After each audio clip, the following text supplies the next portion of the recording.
un uz televīziju. Man vienkārši paveicās. Biju mājsaimniece, un tad 3 mēnešu laikā apguvu jaunas iemaņas un atradu darbu. Šādu veiksmes stāstu par sevi var pastāstīt Marita Tutane no Pušmucovas pagasta. Pateicoties Nodarbinātības valsts aģentūras projektam Apmācība pie darba devēja, viņa apguva aušanas iemaņas un atrada audejas darbu.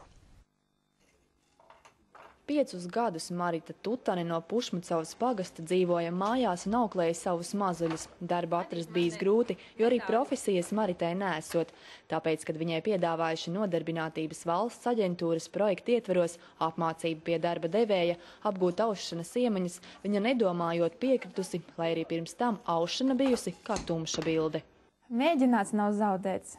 Kas saka tā, ka kas neriskē, tas šampanieti nedzer. Man sanāca tā, jāsaka, dzert šampanieti. Nebija bail. Bija jau tāpat plānots kādus citus kursus iet, bet, šitie paveicās ātrāk. Tagad Marita 5 dienas nedēļā strādā biedrībā Lūdzes amatnieks un auž dažādas lietas. Marita atzīst, ka lielāko prieku sagādā tas, ka darbs padodas un patīk. Vēl gan roka īsti nav pielāgojusies amatam, jo reizēm gadoties pieļaut kādu kļūdiņu, arī darba temps ir nedaudz lēnāks, kā gribētos, taču tas viss ar laiku. Arī darba devējs ar savu jauno audēju ir apmierināts. Visu mūžu jāmācās. Amatnieki mācās visu mūžu. Jebkuram amatniekam, kam jūs uzprasīsiet, viņi pateiks, ka viņi mācās visu mūžu.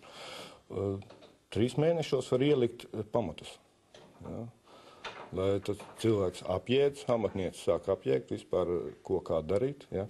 Un tālāk jau viņai tā visā attīstība iet tieši viņas iniciatīva, viņas vēlēšanās izzināt.